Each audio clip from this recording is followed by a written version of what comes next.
how did we meet? Actually, a good question. That's a great question. Who wants to start that though? I mean, you need to start that because, like, it's our relationship, which I love, by the way. I love our relationship.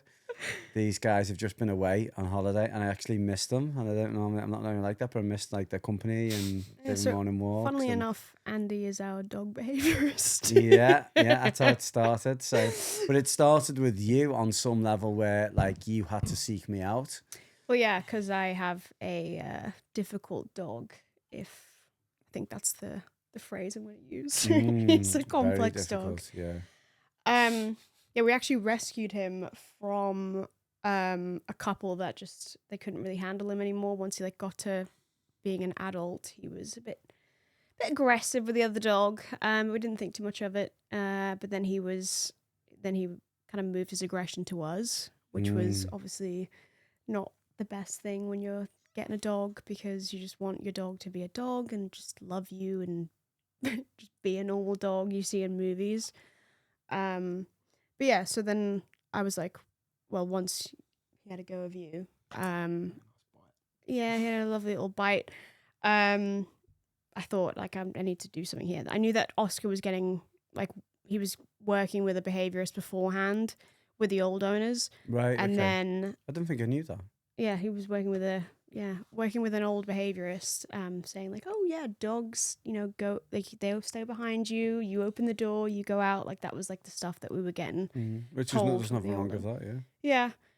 Yeah, and yeah, we just didn't know what to do because we had him for like 3 days by that point, and we thought he was like a demon dog. So it's like, so it was that 3 days in, 3 bites. Yeah. Wow. Okay. Yeah. So I mean, I'm not by any means like treating this like I don't know the case, because it was so long ago, our conversation, and they're so fast fire, these conversations, when you're talking to people that you're almost like can have the conversation again and go, oh, okay, I forgot that was three bites in 3 days. Like, almost feel like that's new to me, but you've obviously said we that. were locking ourselves in our room because we didn't know what to do. Yeah, which was actually... I don't think you told me that. No, we didn't actually. Yeah, we were locking ourselves in our room because obviously, you know what his bites were like. They were lunging. They were just what we thought. Yeah, he meant it. He meant for us to get away. Yeah. Well, for you to get away more than anything. So yeah, we were locking ourselves in our room. I was like, we can't actually go on like this, even though it was so early on. I didn't see it getting any better because I know dogs would just kind of get worse if you're reinforcing that behavior. Yeah. I just didn't know what we were reinforcing. That was the problem. Yeah. And I think the thing is, and this is what people have to understand with dogs, is that they're not looking to you're not really start that again. You're not looking to when they're in that state of mind, it's hard to reinforce anything. So when it's an emotional response in a dog, so let's say he sees you come into the room and he sees that as a threat and he just lunges at you and bites you. You can't really, if you were to reward that and give him food for that, you can't increase the likelihood of that behavior. This is a bit in the quadrant system, this, but you can't increase the likelihood of that behavior because it didn't come from a conscious decision. It come from something that was a reflex response. Yeah. So when the dog actually did that to you, when Oscar did this to you, it was just coming from pure fear reaction straight away. So it was almost like he didn't have any control over that. He was like, I'm scared, I'm going to do this. And once you taught us that, we started recognizing that Oscar did the switch. So his eyes would change, his face would change. It Body would tense up. Yeah. But you guys had a really good handle on is when you described it to me, and when I've had further conversations with you over Oscar, you had really, really, it showed me that you have a really good eye for dog psychology, because you really knew all the intricate movements and positions and body language that was going on with him that made him do this, and that was the precursors. And what happens is you find that in the dog world, the people that have got dogs that bite them, they learn their dog really well, because they're I've got to watch everything that's going on here. And it's the same with dogs, that a black Labrador attacks a dog badly, or a Rottweiler or a Chihuahua, whatever the breed may be, they attack a dog badly. then that becomes like a real single event learning moment where the dog goes, okay, that happened to me, so I'm now not going to like black Labradors or Yeah. Rottweilers or Chihuahuas or whatever the breed is. So it's like a very emotional thing that happens to them and scares them and creates a lot of hormonal spikes in the dog. Yeah. So they therefore go, okay, that is something that's going to really, really resonate with me. So I'm gonna carry that, and I'm gonna make sure that the next time I see a Labrador, I'm gonna start barking at it. And that's one of the ways you get reactivity. But with you guys, it's the opposite, because you're the human watching him. So when he does this behavior towards you, you pay loads of attention of what was all the precursor behaviors that made this happen. Yeah, we just couldn't figure it out either. Like, it was so like, that made me question, because I did animal science at uni. I was like, made me question like how much I actually know about dogs. I'd been working with dogs for so long. Like I was boarding dogs in Singapore. Like I was doing dog walks. I had my own little business there, just like get through school, buy beers. It's all for the beer. Yeah. It's all for the beer. I used to go to work with my dad just to buy beer. It was that simple. I mean, yeah, I was like 17. I was like $400 to like look after like 3 dogs. Go on. But yeah, then I was like, okay, I need to contact a behaviorist. And I never really heard the term, I had heard the term behaviorist, but I never really like thought of like ever It was getting just one. a fancy dog trainer with a bit of marketing.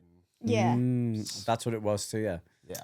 Okay. Well, to me, it was, I just never even thought of it, because the old owners of Oscar, they got a behaviorist. And I was like, oh, okay, so like they went down that route. So maybe I need to go down that route, because they were working on it, but they just didn't have enough time. And then it was, then we found you after a lot of nitty gritty searching. And look at where we are now. We're doing a podcast together. It's so crazy. How much research did you do into me? I'm always interested in that, because like, I want to know. I mean, I think there's a lot of stuff out there on me: YouTube, TikTok, Instagram, Facebook, the website. So I suppose, like, and there's different review sites and stuff like that. So I'm always interested, like, how do I have to make that side of the business better? And this is why you guys are. Yeah. This is where you help, etc. But like, how much research did you do? Where did you look? Where did you? And I she's mean, a stalker as well. Yeah, I am a Yeah. stalker. I mean, It's not so common. in those ways. I just like to know who I'm going to be working with. So like the one thing that was like really critical to me was that if I was going to be working with behaviorists, I would get along with them. So Okay. kind of one of their like personality. This is proof that we get along. Yeah. I wanted their We passed the personalities to be test. like be able to gel with mine. Right. So okay. like I actually like spoke to a behaviorist that gave like a 30-minute free consultation. So I did the 30-minute free Okay. consultation, and he said that we could fix Oscar within 2 weeks. I just that is optimistic. It was just take him on a walk. he was Just like, take him pull on a walk. He was like, I had a Dachshund that would bite my leg. And then I was like, right, I'm done with this. And then put it on the leash, and then just took it out for a walk. Didn't care if it like pooed or weed anywhere. Just like kept walking Right. while okay. you're walking the dog. And then never bit again. And I was like optimistic, because I don't know the world of Yeah. dog behavior. Sounds like a crazy sales pitch, that one. to be fair. I mean, it would have worked, because I actually went back just to see how much it would cost. And I was like, 500 quid. I was like, no, I can't do that right now. Where was he from? He Was was it like a- nationwide. Some man. Yeah, Yeah, he we've was had this nationwide. It's a man But with he good was, but SEO. he was, he was great SEO. He was really nice to talk to. He was really like friendly. I mean, in theory, like all the advice he gave would work if it was like added on to more, like you build on it. Right. I just don't think he realized. Oh no, he definitely did realize the complexity of Oscar, but then it would bode well for him if I would come back, giving me Right. that like reassurance that I could do it by myself. But then I was like, oh, actually, no, I can't do this by myself anymore. What was his advice? So you It did was like hand feed, put all his toys away, like good advice, yeah. constant like structure basically, and then Yeah. like doing a walk where like I'm completely in the lead. So he did have good advice, but like you get to the point like after 2 weeks you actually need to build on that rather than. Was it all done remotely, was it? Yeah, it was just a phone call. Like he just called me from actually like his van that you were doing. So Right. and And it was just so you only ever done 30 minutes with him. yeah, that was it.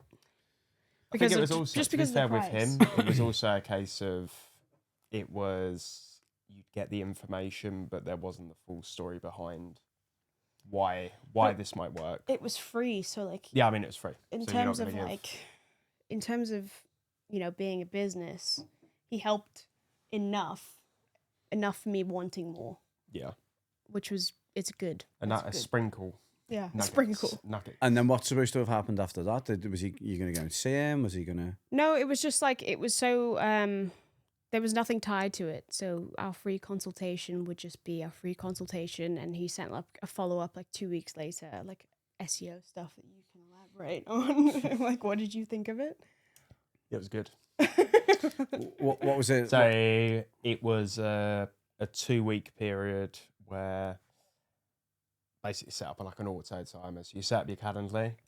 2 weeks Rethink. later, there's an auto reminder that gets sent out to whoever the client customer is. It's like, oh, you had an appointment with me 2 weeks ago. How are you doing now? If you'd like to Right. book in another call, here's a link to book a hour consultation or a block of sessions. And So it was good marketing as opposed to Yeah. SEO. it was brilliant marketing. It's Yeah. it's exactly how you I mean, it should tied me ultimately in. generate new business. But Yeah. the way that I suppose the differentiating factor there is he's gone on straight into offering a block of sessions, and there isn't that sort of immediate, oh, I'll come to your house for an hour. Build a relationship. I'll actually Yeah.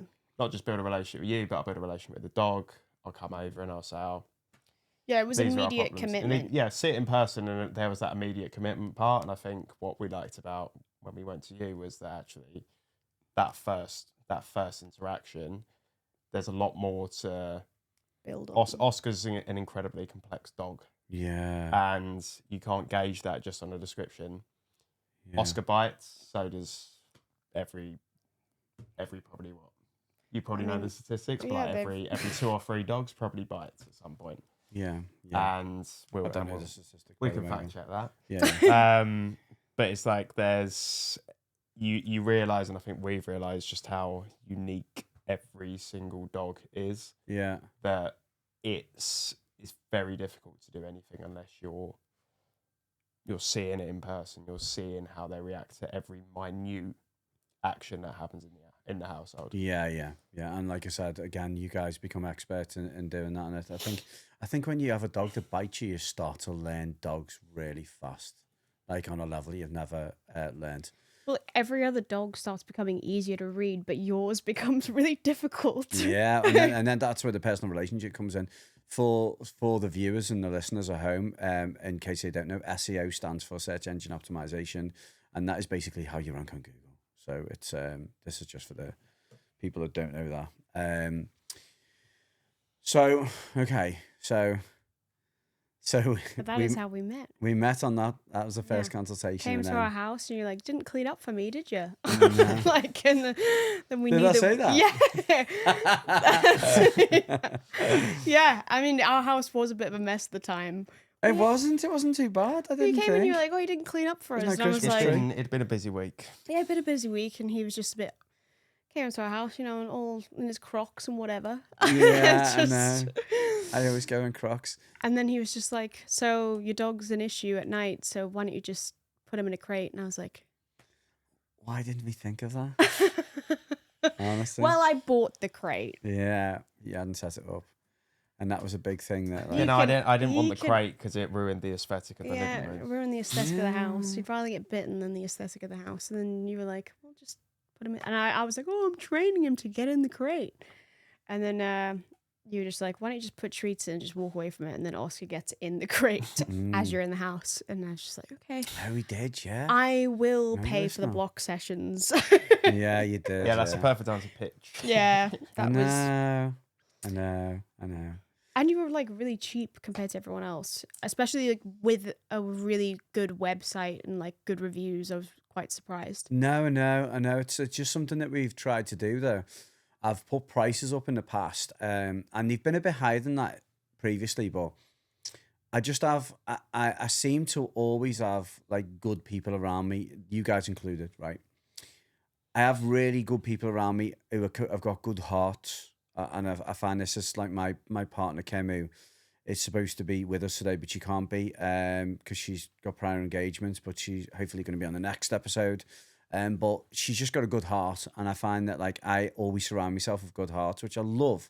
And when I've got them good hearts around me, they're like, don't put your prices up because you're going to become unaffordable to, you know, Mrs. Jenkins who lives in, you know, on a council estate in Rock Ferry or wherever. And she wants to be able to, it's just about affordable for her to pay for your consultations. Yeah. So I've always tried to market myself that I can be very broad spectrum. And where we're based is in a very, very expensive area. We're in, as you know, Lower Haswell. So we are on market, and the most of the clients that we see are very money people. But I want to be able to, I want everybody to be able to use me. And my mission when I started working in this industry, like it was 20 years ago that I started, and now we're looking at 10 years, a decade coming this spring. We're just about to get to our decade, which is lovely that we're doing a podcast. That's not related to dogs so much, but it will be. But because we're getting to this decade in this podcast, there's loads of good things happening around the decade. But on that decade mark now, I've always had the mission from day one to just be able to help people and put my message out there to like train people. Like Cesar Millan said this like way back when he kind of put dog training and behaviorists on the map. The thing that he said was, I rehabilitate dogs and I train people. And his little Mexican, I rehabilitate dogs, I train people. I am the dog whisperer. He's like, better people, better dogs. Yeah, in his little Mexican accent. And it resonated with everybody, because that was the end of the intro to his show, was he would say, this shit we're going to have, it'd be the guy with the deep voice, and he'd be like, on this week of the dog whisperer. Dangerous dogs. Yeah. Dangerous chihuahua. This pit bull. This pit bull's getting dominated by this chihuahua. Yeah. And it's going to tear their family apart. And then he'd go, and then he'd say his little thing, and then he'd be like, I rehabilitate dogs, I train people. I am the dog whisperer. And I just want everyone to be calm. Yeah, I know. So when he did that, I was kind of like, yeah, that's what you're doing. You are like, you know, getting the dog like to a good place, but you're actually training the human. And my mission, because like Kim and everybody who knew me like way back in the beginning, they'd say like, you know, they might be a good trainer and they might be a good trainer, but no one can read dogs like you. They were like, you know, you've got like this real like art of being able to read dogs.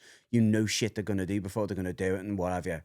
So I kind of give me, if you like, a bit of an ego at the time. I was a bit like, you know, oh my God, I'm this person who can read dogs. I'm a bit like Caesar.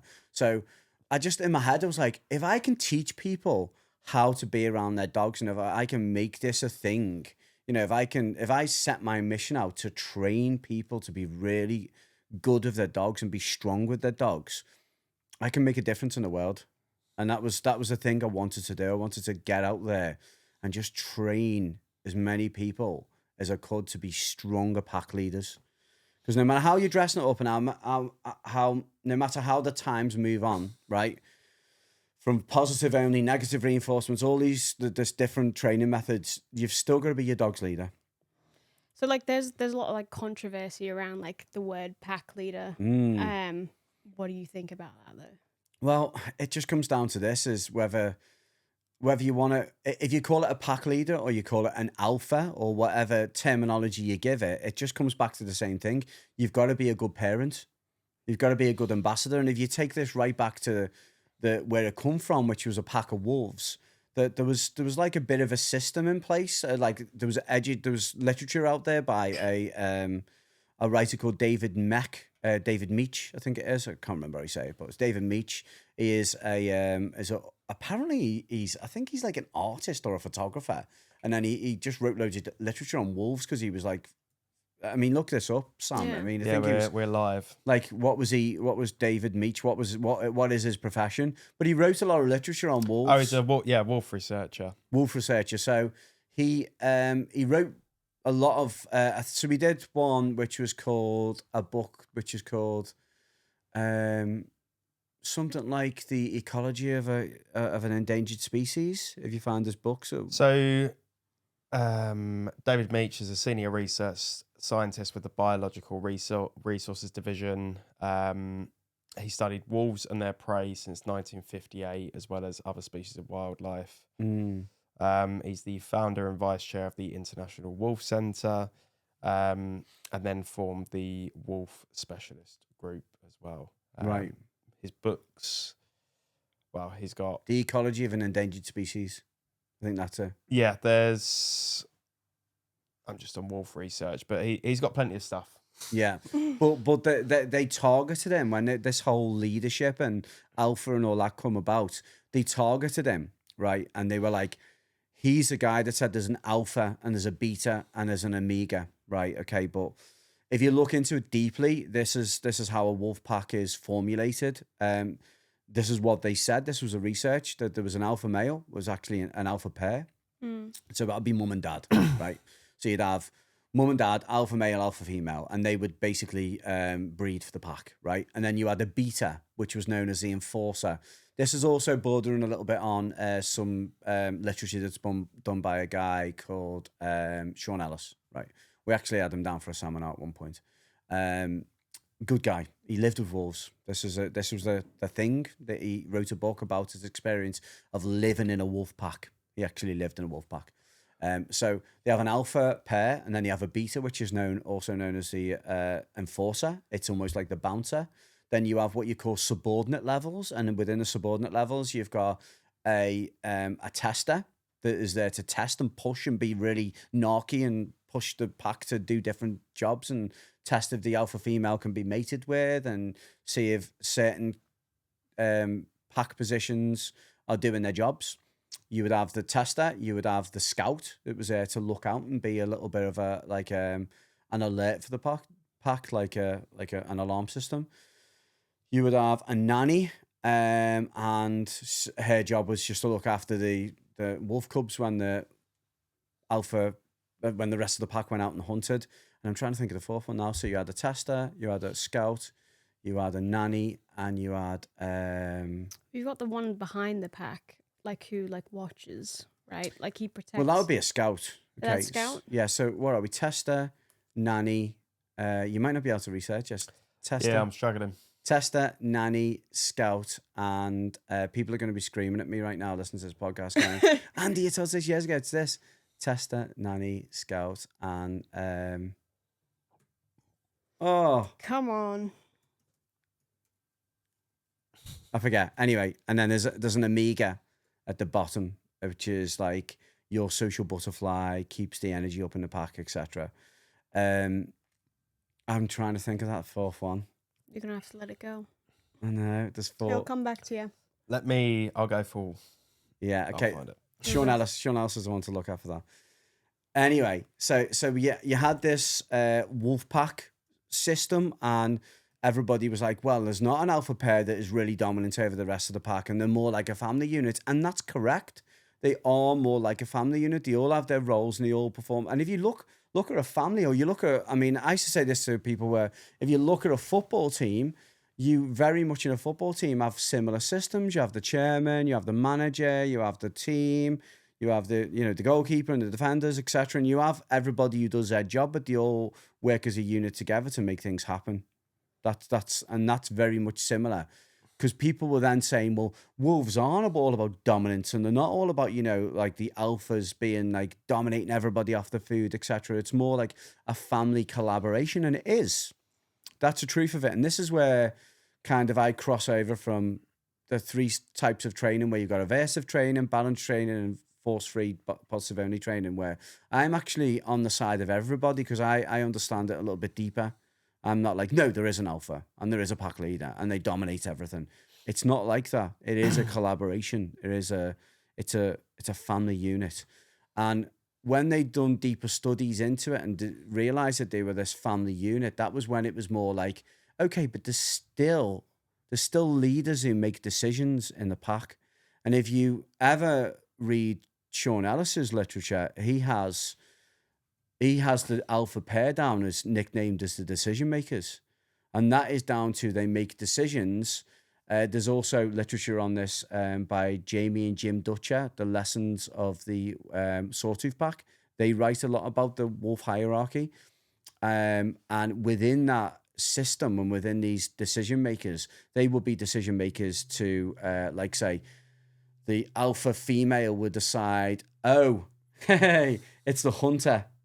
So there's a hunter. Oh, you missed the most crucial thing. Yes. So there's a hunter, there is the scout, there is a tester, and there is a nanny. They're the 4. Cut all that out, right? What camera am I on here? Am I on this camera? There you go. Cut it all out. We don't need it, right? We're just gonna have that's gonna we cut it. We're gonna overlay what I said with just that now.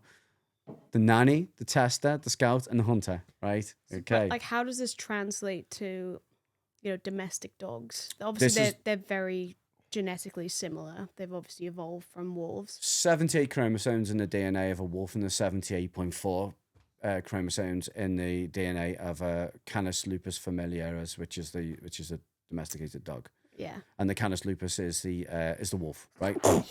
So, edit that sneeze out. So, She's not allowed to be sick. I know.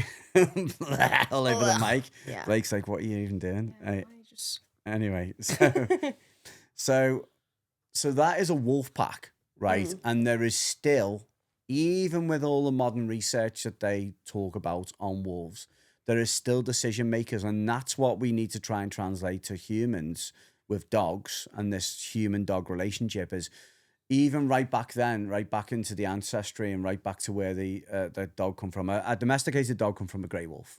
Okay, so it's proven that they come from a grey wolf.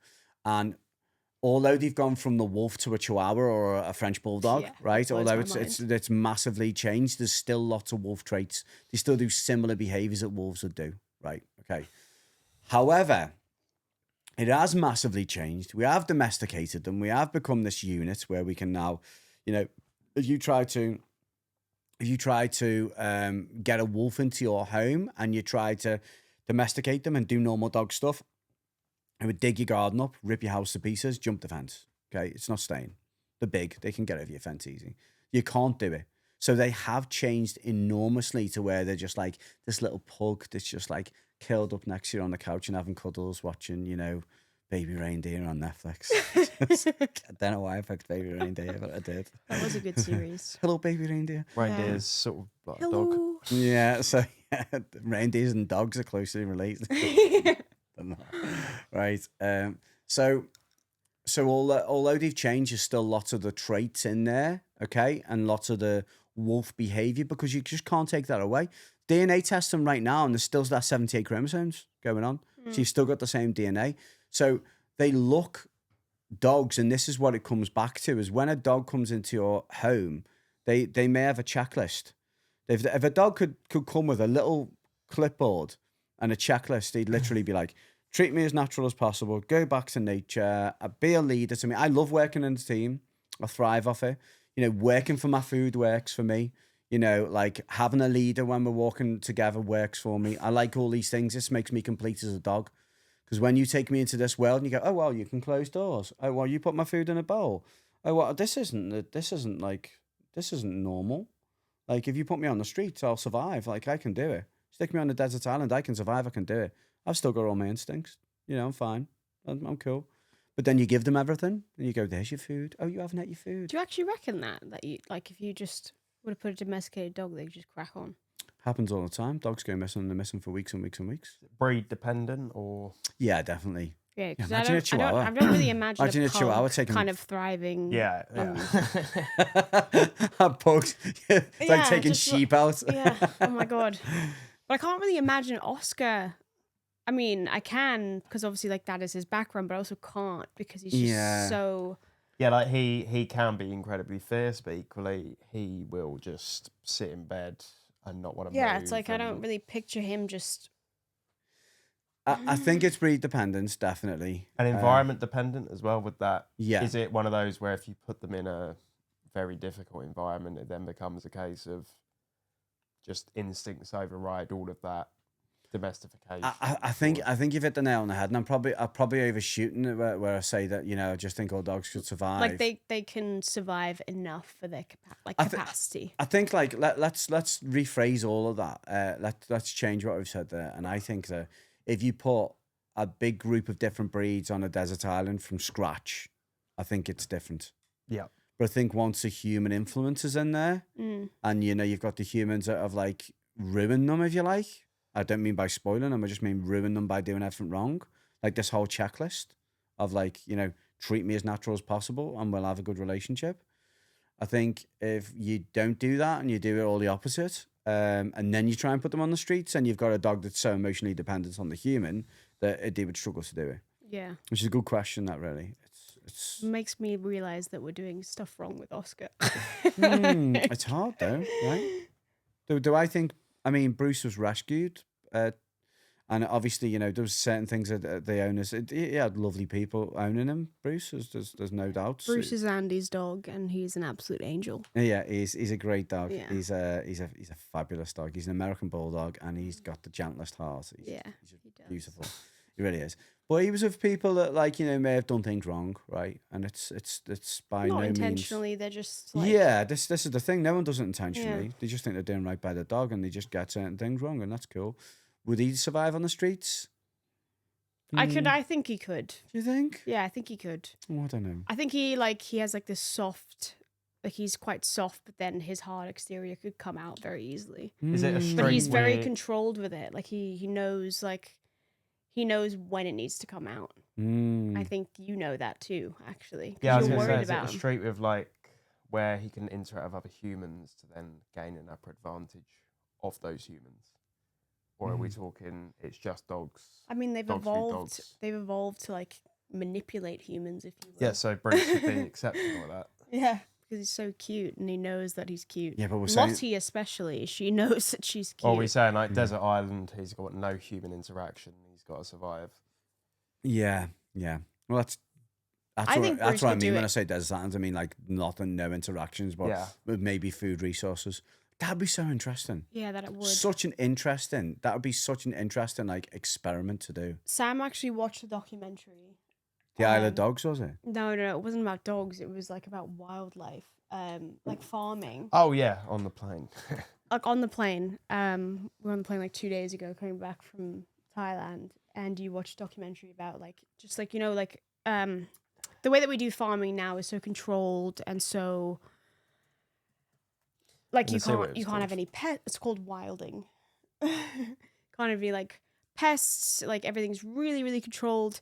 But they just let the farm kind of go like wild and rural and see what would happen. They like got the animals to be as close as the ancestors that they could be, and then like let them free in this like farmland.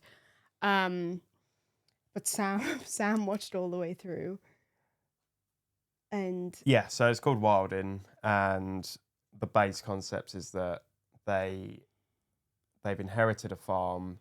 They're struggling for crop yield. Their soil's becoming infertile, and then they're like, "Well, what if we just left it to nature and see what comes of it?" And it's like it's not a short-term project. It's going to take at least 10 years plus. Right.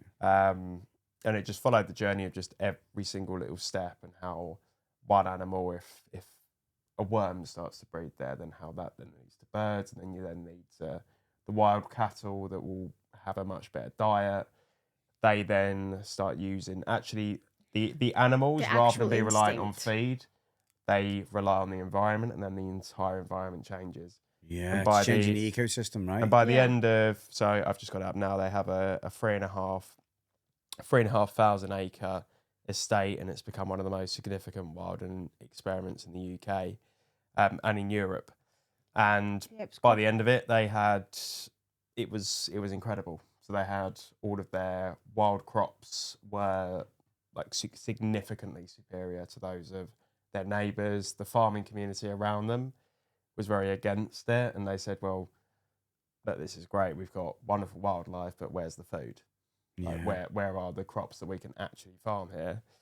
But over the course of 10 years, to be honest, I fell asleep by the time they ended. But they're still going to this day. They've got free roaming animals. Obviously, that's now probably bigger than it was 5 years ago. People are actually Right. conscious about what they're eating, and equally, they've got a very profitable field now. They found that like as soon as they put the animals in that environment, they just immediately went back to their instinct. Yeah, it was an overnight switch Yeah. back to They just knew they Yeah. like started looking after. So you know how what we do with pigs is we like in terms of farming, what we do with pigs is we put them in like an environment where they can't kill their babies by accidentally like falling asleep and lying on them. So they're put in this horrific kind of confinement where the mum is just like can only stand up and down. She can't like turn left and right. She can that's Right. it. Like lie down, stand up, that's it.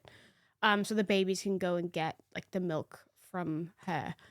But then what they found was like the pigs that they were releasing, and once they had babies, naturally, that like the mums were really involved with like keeping them really comforted and like just like bringing like foliage over and like also bringing food over to the babies, which is not what we see now in like just the way that we've kind of domesticated them, where the mom doesn't really care if she's just like killed about 4 of them. So I want And to. that brings us back to dogs. Yeah, like, that's what I mean. Is like that if we did put them on an island, like a desert island, that they could actually thrive. Well, there's actually, I think it's in Cesar Millan's 3rd book or 2nd book, and he talks about Hurricane Katrina.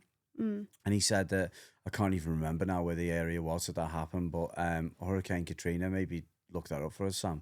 But in Hurricane Katrina, the rescue teams come and evacuated the humans, and then they went back to evacuate the animals, the dogs, etc. And this is what was interesting. And this was New Orleans.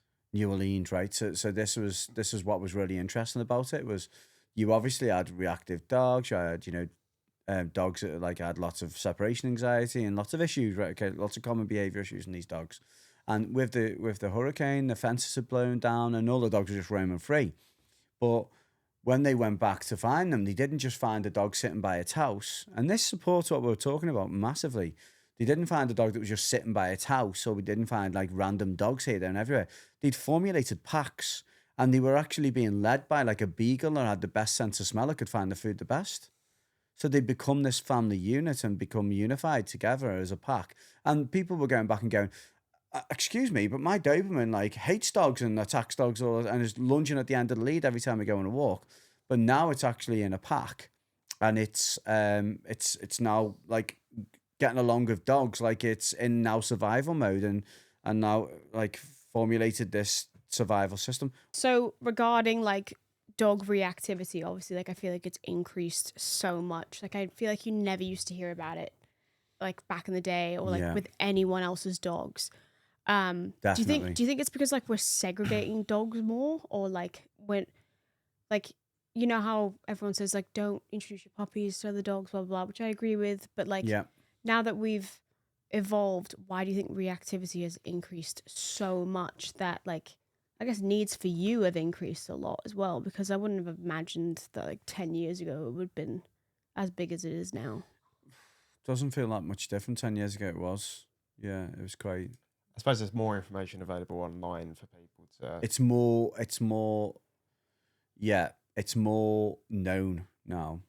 Whatever the word is for that. Would you say that the work that you do now, because there's that more of that base knowledge available online, that the work that you do now is more, this dog is really is it mental, easier? or is it you still get a nice batch of customers, or do you deal with more challenging dogs now? I'd say like in the 10 years, at like the rate of what we're getting in terms of like reactivity, separation anxiety, resource guarding, whatever the problem is, it's probably about the same. It probably hasn't changed so much, but it's reactivity's I'm always quite surprised by that. But reactivity's always been the big one. Yeah. So like say dog reactivity, that's probably 75% of our clients. It was 10 years ago, it is now. It's the same. In terms of the dogs themselves, are they more rescues? Are they more puppies? Do you get Less rescues, more they've had them from a puppy. wow? Okay, so like has that switched in the past 10 years? No, it's always been the same. Do you still get rescues? I'm quite surprised by that. You still get rescues, but a lot of them is because people are doing the wrong thing with their dogs. See, and this is the big thing with reactivity is like, why is it a thing? Where does it come from? Well, generally, like reactivity is coming from people have done it wrong with their dog. For me, this is where most reactivity comes from. Is people haven't raised their dogs correctly in the sense of they've over socialized them. They haven't socialized them enough. They haven't allowed them to see the right things. They haven't done the exposure work that they need. But generally the humans, and you see it all the time. I mean, how many times I mean, you guys probably don't see this, but how many times you go on a dog walk and someone's walking up with a puppy and they're going, say hello, say hello, say hello. And this puppy is coming up with all this like really vibrant, crazy young energy. And they're coming up to this adult dog and they're all like wanting to jump all over them and like lick their face and just get all crazy with an adult dog. And naturally that adult dog's going to go, that's not really acceptable. But then how does that reactivity disappear when like things like that happen with Hurricane Katrina? Like why does like the survival instinct overtake that behavior that we have, like we've created at home? Yeah, Okay. it's like 14-year. If we're looking at a dog that's 10 years old, it's 10 years of its life. It's been in that reactive mode, but then as soon as a natural disaster comes along, it's like, oh, Yeah. Okay. I mean, this is deep. This. Yeah, no, but I want to is- know. I want to this- pick your brain for this. This is deep. So, okay. So the dog is let's play a story out, right? So the dog goes out with its owner every day, right? And it's on the lead, and it sees other dogs on the lead, right? And it barks at them, and it goes row, row, row, row, and it gets pulled away, and you've got this back and forth leverage with the dog, right? And the dog's like, you know, getting frustrated more, and you're building drive to do it more. And then this dog's doing it all from fear. Most reactivity is from fear, right? So the dog's doing it through fear, right? And then it gets pulled away, and then it moves on, and it goes for this little walk, sees another dog, does the same thing, gets pulled away, and then moves on, sees another dog, does the same thing. In the dog's head, its barking is making the fearful thing move away, right? This is just one story, right? One story. Hurricane Katrina, fences blow down, right? This one dog sees a dog, goes, runs up to the dog and goes, oh, fuck, I don't know what to do now. What do I actually do with this? And then it's in the face of another dog. And then the other dog, we're going to go Doberman again, right? So we used one of them before. So the Doberman just goes, fuck you, get on the floor. And like dominates the dog. And the dog goes, oh shit, Jesus. And then sees another dog, "Arr!" And then the other dog does the same to it. Or the other dog squeals and it goes, oh, why are you squealing? Stop squealing. And it just natural occurrence happens. And the dog just goes, okay, this. And the dog doesn't go away. It doesn't get moved down the road by Mrs. Jones. I don't know why they're all females, but generally are, right? So Mrs. Jones walks a dog down the road and it moves away, but no one's moving away. And the thing, if it is the underlying thing is everything's changed and everything's crazy and all this weather's going on. So they are like, you know, oh shit, we've got to survive. Because dogs, because they're instinctual and because they're animals, they just, you know, they see weather and this hurricane goes off and they go, okay, this is the natural stuff. Close me behind the door, put a bowl down for me, buy me a halty and buy me a harness and put me in a nice little pretty coat. And I will. Yeah, okay. that is the shit that the dog just goes, this is just weird. I'm in an alien ship right now getting clothes put on me. But he's so warm. No, I'm I joking. know, but I'm joking. I shouldn't baby that bastard. Yeah, but you did that. I think don't baby the bastard. Just don't do it. This is the thing, though, right? This is the thing: is you can. So we've got a Pomeranian that is like perfectly balanced, great dog, right? Fabulous dog, amazing. But he gets dressed up, and he's okay with it as long as you're a leader. As long as you take him and do his walking and you go migrating together and as long as you do your ABCs of being a good dog owner with him, right? But You can dress him up. What makes Fine. a leader then? Deep again. This is just, we're getting so deep. Yeah, I'm drowning. It's that deep. What makes a leader? Okay. A leader is somebody who understands a dog's needs. Okay.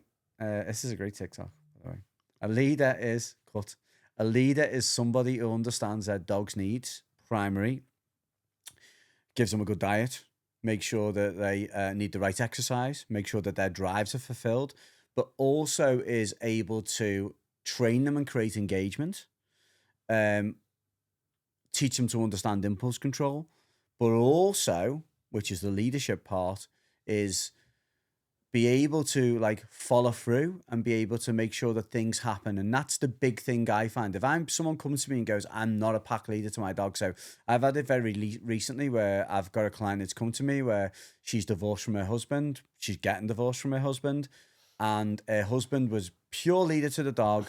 He leaves and she's left with the dog and the kids. And she says to me, the dog doesn't listen to me. So the primary thing I'm teaching her, and this is for me, in many ways, the definition of, if I had to give one definition to leadership, it was understanding the power of following through. So if I ask my dog to do something once, right, and they don't do it, I follow through and make it happen. For instance, I say to my dog, go to your bed. I've taught them, go to your bed, give them some food for getting on the bed. Go to your bed, give them some food for going on to bed. They understand it. And I go to your bed, and they just go into the bed. And they understand it, right? If I say to them, somebody comes into the house and they're like, I'm going to jump all over them. And I go, no, go to your bed. And they don't go to the bed. I'll ask them once and I'll make them do it. If I'm eating food and my dogs, and this is something that happens with my dogs. If I am eating my food and I'm sitting like on the floor because we're just, got the family round or something, and the dogs come to me and they want to try and start begging me for my food and they get too invasive into my space, and I'd be able to say to them, away, and they move away from me. Okay? Because I've followed through. And if they don't, I'm standing up, I'm putting my food down, I'm getting off the ground, and I'm making them go away from me 100% every single time. So like setting and respecting boundaries of each other, or? Yes. It's the follow through is the big one, but then that's how you create boundaries. There's a dog wants to jump up onto the couch and you just go, no, away.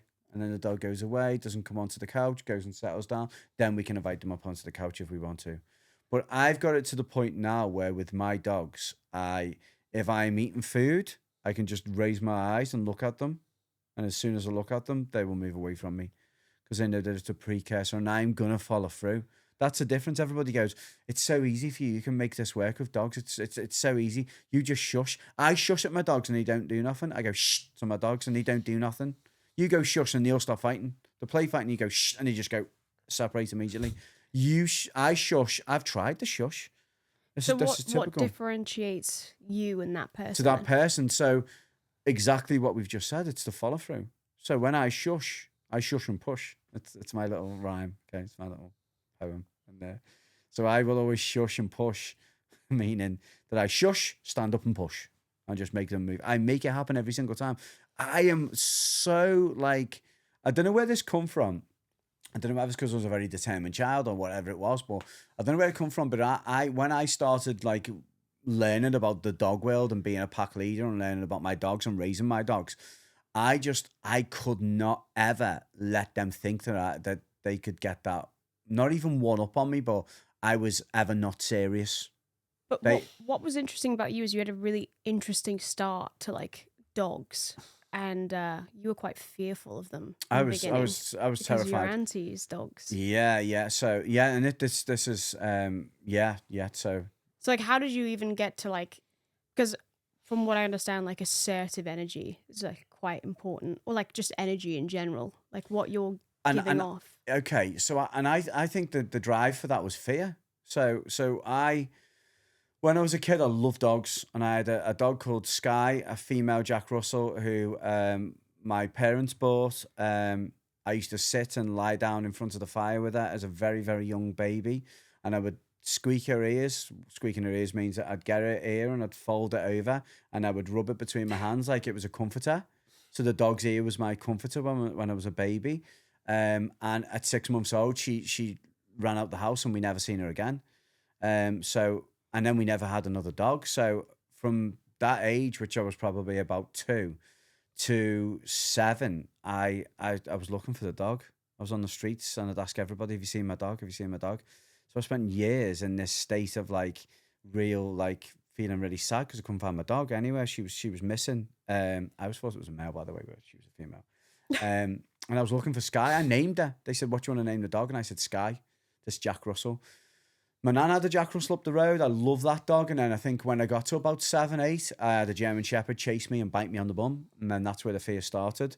Then, yeah, on the bum. So I went into a garden to retrieve a footballers with my mate Stephen Dennett, who we've recently reacquainted. And I've got a lovely little relationship back on where we're going out for drinks and all that stuff. But he was my mate from nursery, as I was speaking about before. Me and him, our football went into a garden. We went into the garden and I was like, oh, can I get me football, mate? And he's like, yeah, come on, get your football. So he goes and gets me football. And as I get me football, I've got me football. And there's this little kid, he's about 2 and I'm probably 7, 8, something like that. And this little kid's in, and I was like, oh, isn't he dead cute? And I just scroze the cheek of the child. And I scroze the cheek of the child. And as I scroze the cheek of the child, I looked to me right and I just seen this German Shepherd just looking at me like this. This German Shepherd was just like this. Just silent. Just looking at me. And I looked, and I'd never really had fear of dogs at that point, but I looked at the dog and I went, that fucker's going to bite me. That fucker's going to bite me. So I just turned, ran out the garden and ran to my house, which is 3 doors away where my house was. And in the time of me running down and run to my house, it chased me and bit me on the bum and sent me flying down the pathway. No. I understand now what I should have done. Yeah, but no kid's going to know that. So anyway, it went from there, and then I just grew a fear over years. My auntie had German Shepherds. It was, looking back now, there's fuck all wrong with the German Shepherd. Her name was Sita. Mad name. Her name was Sita. And she used to literally bark me against the wall. And my auntie used to have to put her in the kitchen. And I can understand now that my auntie was like, I don't want her in the kitchen. She's no harm. Let her out. And then she'd come out and then bark at me. Bark at me. And I'd be like this on the couch. And then she'd stop and she'd settle and she'd calm down. But it was that initial would terrify me. And it wasn't until I was about 23 and I got with my ex-partner that I actually overcome my fear of dogs. It wasn't until that time that it was from like 7 to about 23. I lived a life of fear of dogs. And then when I got with my partner and we bought our own little Jack Russell called Archie, Nikki used to say to me all the time, she'd say read energy of dogs. She was like the first person to actually teach me that if your dog's coming, don't look at the breed. I know it's a German Shepherd, but don't look at the German Shepherd. Look at what their ears are doing. Look at what the tail's doing. Look at what the face is doing. Look at all these things. And she got me past that and helped me past it. And then I started to be able to read dogs better and understand them better. And then I read books, seen The Dog Whisperer, started watching things. I was like, oh, you can be a pack leader. And it kind of it turned me then where I was like, right, I need to know everything about this. Yes. And I'm never being scared of them again. I'm never going to be scared. And I still have reservations. I still go to homes all the time. And I still have certain situations where I go, ooh, I don't want to get bit here. And that's what keeps me fresh, I feel. Like when you came around to ours, and it's just like, any signs? Nope, just get them in the crate. Yeah. Yeah. And that... He's still yet to stroke my dog, by the way. Yeah, but that's... but there's a reason for that. Yeah, but that's a good thing because it keeps you fresh and keeps you fresh for the client, because as long as I'm taking all them precautions and keeping that fear, I don't want it to go. There's like 1% fear left, and I don't ever want that to go anywhere. I want it to stay there because it keeps me in a good state of mind for you as a client, where I can be take a lot of precautions and make sure everything's overdone so no one gets bit. Yeah. Because when the dog starts getting a bite history, they're at risk of being put to sleep. My biggest fear. Yeah. And you guys do everything right. You do absolutely everything right to make sure that he's not going to get put to sleep. You put every bit of effort in. You couldn't ask for more, basically. It's because he's the best. He's just got so much love in him that he just needs to, the fear just needs to slowly dissipate out of him. And it is. I feel like it is, because he's evolving in a way that, he's actually giving warnings now. He's actually thinking about what he's doing, and that wouldn't have happened if we never met It's you. almost turning an impulse into a decision. Conscious decision. Yeah. Something that was so just ingrained into him, this is how I'm going to get people away from me if I'm scared, is now just being do I have to do it this way? Yeah. Which is quite interesting to see, but also at the same time scary, because it could come with a bite. But then last time, we thought he might go, he just growled, but then he didn't do anything. It's the first time he growled and didn't do anything, and I was like, what an achievement, even though that was a really scary kind of moment, because my hand was on him and Sam was there. But yeah, and he just didn't. He decided not to go Follow on through, impulse. yeah. Like that was the first time we ever saw that. Yeah, Things are changing with him. yeah. And actually, I'm gonna nitpick you. You know, you talk about those morning walks that we do. We wake up at 5 a.m. We go on like an hour walk. Sort of off lead, really, if you kind of think about it. It's off lead. Yeah, they've got like a long line lines, on. muzzles. Yeah, got a long line, muzzles on. I've never thought Oscar could go off lead. But Andy talked me into it, and talked me into it with his dog Bruce as well. So, what is the thought behind that? Why did my dog just like naturally fall into place and start following us? The dog that has no recall whatsoever, and a dog that's so stubborn. How does that work in dog behavior?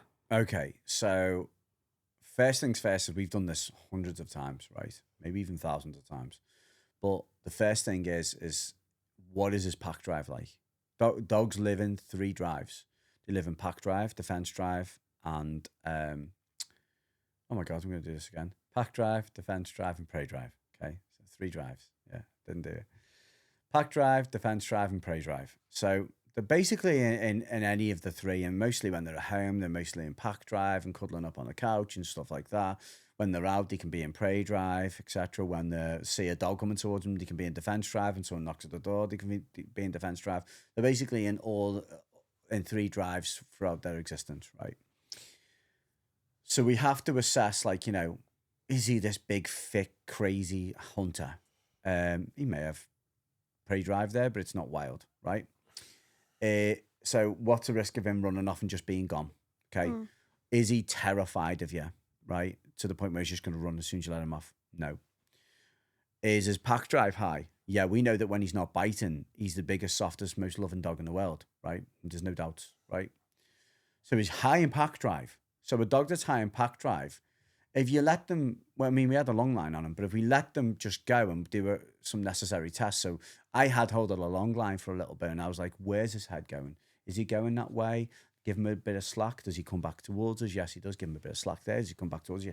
This guy actually just wants to be with us. Let's try and turn around. Does he come with us? Yeah, he's coming with us. So we kind of were like, okay, if we get out onto the walk and we act in a migrational state where we just keep moving and the dog follows us, etc., and we've got this dog that like goes, okay, you guys are very, very, this is back to instincts. This is back to the wolf. You're walking and you're maneuvering and the sun is coming up and we've got this, you appear to know what packs do. You just keep moving. You're not standing there just watching me. You're not sitting on a wall on your phone while the dog's like, Oscar, come here now. Yeah, and shouting at them. You're just walking and saying nothing, and all the time I'm like, don't say nothing to him. Yeah, Keep no, walking. it's incredible. Just keep walking. So he knows that he's connected to beings that understand his psychology, right? But also because he's high in pack drive, he wants to be with you, and also because of the necessary tests, he wants to be with you. So I don't necessarily even look at recall. Recall isn't at the forefront of my mind when we're doing that. What's happening is I'm just trying to be a dog and be like him and just have him naturally just stay in and follow us. See, like that was amazing. Like how you took the long line and you had like you were like watching him, but it didn't feel like that long. It felt like probably like less than a minute. You were like, I'm trying to figure out what he's doing here, and then you're like, drop it, and I was like, oh my God, my dog is gonna run away. Pitch black. I'm gonna lose him. He's gone. I've actually even bought him a light up collar. No, not because I don't trust you, just because I was like, it gives me peace of mind. I've got them for us. Okay, so it makes me feel better. It just gives you peace of mind. Yeah, but everyone thinks he's a girl now. He's got a pink collar. Like $6.99 from like Amazon. Yeah. They're cheap and they're amazing. Got a USB connection to yeah, them. no, it is great. Buyer. Yeah, I got him a pink one because I'm like, oh, he looks so cute.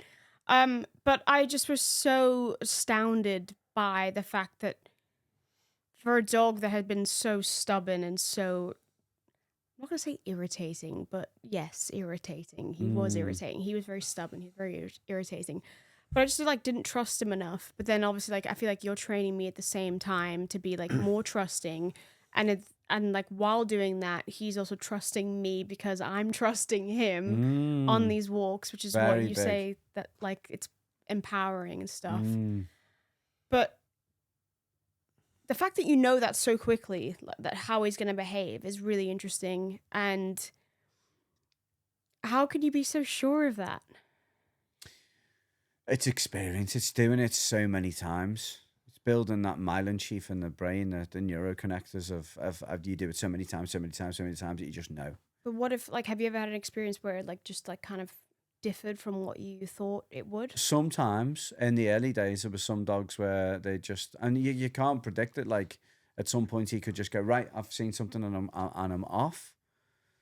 It can happen, and I suppose that's where the trust has to come in. But I've got it right so many more times than I've got it wrong. And, like, what was your thought process behind doing something like that with a dog like Oscar? He needs to be off lead and he needs to decompress. He's got a lot of built up chemical in his body that he needs all this cortisol in his body because he's stressed a lot through the situations he's going through day to day, having to learn to trust you guys, seeing dogs, and reactivity, all that stuff, that he needs to just let that go. You know when they say sometimes you need to go to the top of a mountain and scream? You just go, ah, or you need to go to the gym, or you need to go for a good run, or... That's his equivalent. That's his equivalent, that he needs to be doing that daily. Also, with the whole fact of him staying with us, we had Bruce, and Bruce stays with me. Yeah. And that, like, will encourage him to be part of that pack. It's his species. Yeah. That's a big thing. It's part of him. It's his species. Another, like, crazy thing was, like, this dog is super reactive, and then he just goes off lead, and he's like, oh, I'm actually happy just hanging out with a American Bulldog. And on session 1 was trying to play with him. Yeah, just, like, immediately. First walk. Just, like, didn't even bother. Like, every other time I thought he would attack any other dog, I was like... But for some reason, I just felt like he wouldn't. I thought when he would be off lead that he wouldn't be doing that. They're both muzzled. They're both on long lines. We can just go. No, we're being safe, but like the fact that like they just didn't kind of go into that behavior, it was interesting. And I feel like I want to like pick his brain next time, just like really go into why that would work. Why I want to know why you're pushing it. Yeah, that's what I want to know, because you're saying, oh, it's pent up energy, but there is a thing for me that you're trying to get as well. But it's just that. That's what we're trying to get. Is he can't move forward, and he can't be a better dog if he's not getting to have an outlet. But why do like specifically rescue dogs as well? Why do they have such a hard time? Like we have the dog Doris as well. She's like super reactive. So like why do these not natural behaviors? I know why natural behaviors work, but like why?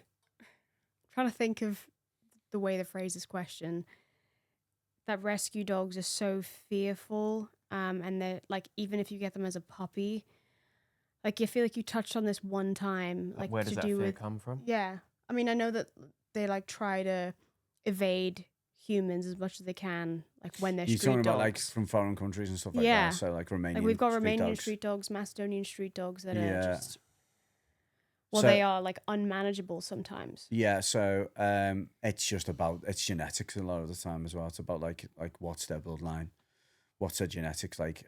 They've become this breed that is naturally just fearful of people, fearful of situations, always in danger. Because in Romania, they're sometimes just seen as like vermin, where they're just like rats, where they just try and kill them, etc. So they just have this relationship with like. I'm just scared generally of people because people are danger. That's so interesting because like they've evolved to, survival of the friendliest with people. Yeah. But people have proved them wrong. We're not there to be friendly. Yeah, but then you could obviously reverse that because survival of the friendliness like has evolved way, way more than like their fear of people in recent years, I'd say. Yeah, but I think when you're bringing them over to this country specifically, they're so used to living on the streets as well. That's a big thing. We're getting on time here, by the way. What is it, 45? What have we got till now?